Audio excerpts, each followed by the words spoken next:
What's up, ghosts? Welcome to the Moonlit live stream. Today, we're going to do a little bit of a different format.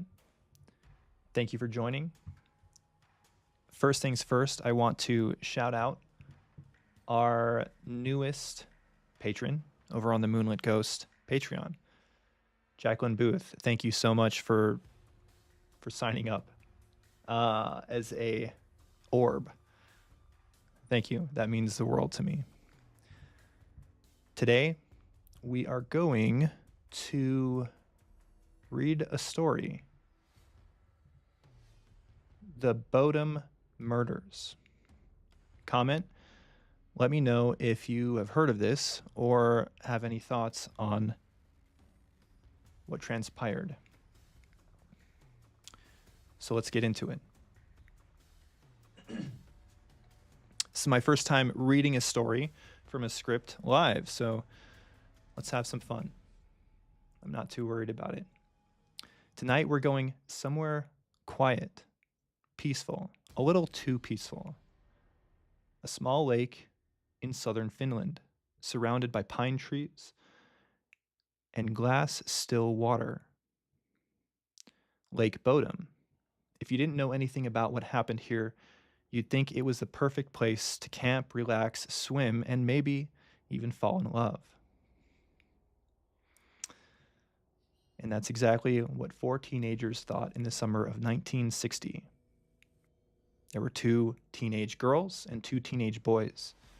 Their names were Malia Ermeli and Angie Tuliki Maki, and their boyfriends Sipo Bozeman and Nils Gustafsson. They set up a single tent on the lakeshore, just a few meters back from the waterline. This wasn't lost in the wilderness. This was normal, well-known campsites just outside of Espoo.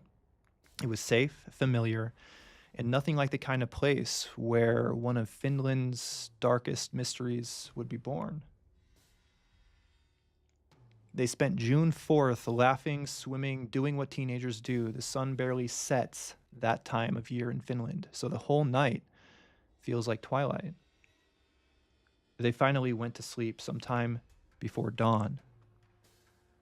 And then sometime between 4 and 6 a.m., something or someone came to their tent.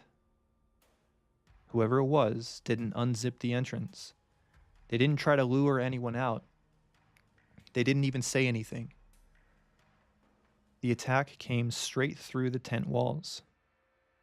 Stab after stab and slash after slash. Whoever it was hitting bodies that were still asleep through the tent walls. Some blows were so forceful, they tore through canvas before tearing into skin. When two boys passing by spotted the collapsed tent later that morning, it looked like it had been stepped on by something heavy. But it wasn't weight, it was violence. The tent was soaked in blood. 3 of the 4 teens were dead. And only one was still alive, barely. It was Nils. He was found outside the tent, barely conscious, his face smashed, jaw broken, cheekbones fractured. He had stab wounds, a concussion, and blood all over him. It looked like he had fought for his life. But the scene was already starting to slip away from any hope of clarity. Police didn't secure the area quickly enough. Locals, journalists, and curious onlookers walked straight through the scene. Evidence was trampled. Items were moved. Soldiers later combed the area to search for missing belongings, but in doing so, wiped out what little trace evidence had survived the morning chaos. Some items were eventually found, like Nils' shoes, discovered a good distance from the tent, strangely placed. Other belongings disappeared forever.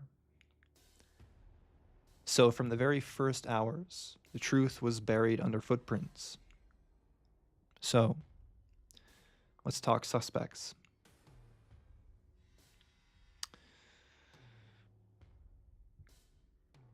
because this case has plenty of them. The first major suspect was Karl Valdemar Gallstrom, a man who lived nearby and was notorious for hating campers. He had a history of threats, violence, even cutting tents with people inside them. He was known to do this. So he was an obvious suspect. Some locals said they saw him near the lake that morning, but never told police at the time because they were afraid of him. Years later, he drowned in the lake, possibly by suicide. To this day, some townspeople still believe that he did it, but no hard physical evidence ever proved it. Then there was Hans Asman. The day after the murders, he showed up at a Helsinki hospital with blood on his clothes, acting erratically. Rumors over the years painted him as a potential serial killer responsible for multiple crimes, but police said he had an alibi for the night of the murders and dismissed the theories about him. Another man actually confessed in prison years later, though he would have been about 14 at the time and likely too small to overpower 4 older teens in a tent. And then there's the most controversial suspect of all. Decades later, in 2004, police arrested the only survivor, Nils Gustafsson. They argued that blood patterns suggested he could have been the killer all along, that he may have gotten into a drunken fight with his friend, Sipo, and that the violence spiraled out of control. They claimed he staged a scene, hid his shoes, and injured himself intentionally to appear like a survivor. The defense countered that his injuries were far too severe for self-infliction, and that the killer must have attacked from outside the tent just as the scene originally appeared. However, the trial captivated Finland. Imagine being Finland's most famous survivor for 44 years, then suddenly being labeled its most infamous suspect. In the end, the court acquitted him. There wasn't enough evidence to say he was a killer. After 45 years, he walked free, legally innocent, but never fully free of suspicion to the public. So, what are we left with? A tent torn apart from the outside. 3 teenagers slaughtered. 1 survivor with shattered bones and shattered memories. A crime scene so contaminated, we may never know what clues were lost. A handful of suspects, all flawed, all incomplete, none definitively proven. And then there's something else. One detail from Nils's earlier recollections. He remembered vaguely the silhouette of a figure outside the tent. A dark shape, and eyes glowing red in the shadows. Now, does that mean this case is paranormal? Not necessarily. Trauma can distort memory. Shock can fill the gaps with things the brain can't process. But that image, those red eyes, became part of the legend.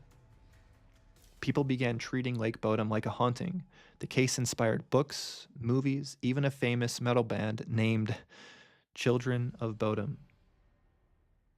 The tent itself is preserved in a police museum as one of the most chilling artifacts in Finnish history.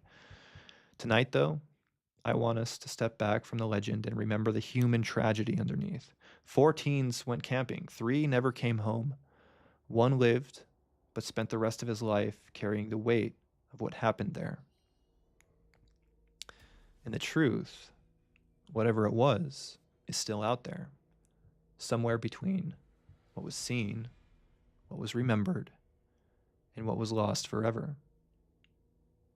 So, in a nutshell, that's the story of the Lake Bodom murders. Let me know what you think about that.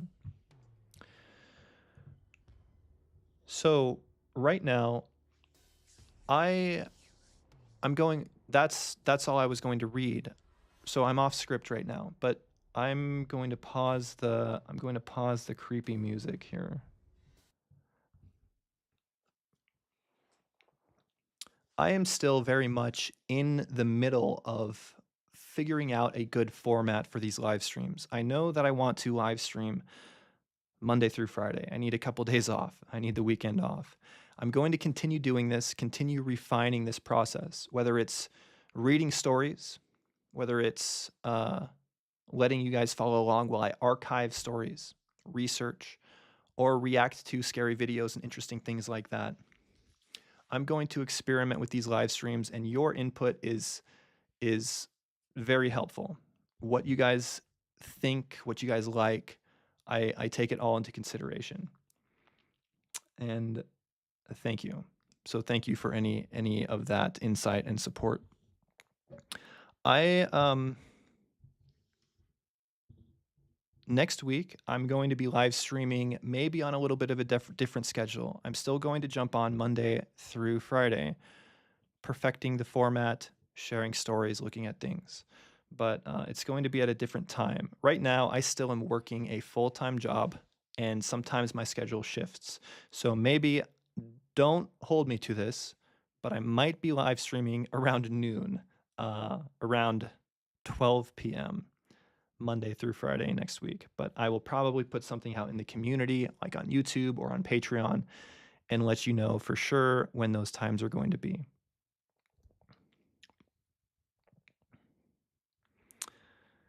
Thank you, Rocky Hoarder Picture Show and Jax, for jumping on. I always appreciate it. But honestly, that's all I had. That story for tonight's live stream. I'm going to try to call it an early night tonight. I have an early morning tomorrow. So I know it's a short one. We're going to be back next week with a more well-formatted version. I appreciate you jumping on. Thank you, thank you, thank you, thank you. I will see you next week.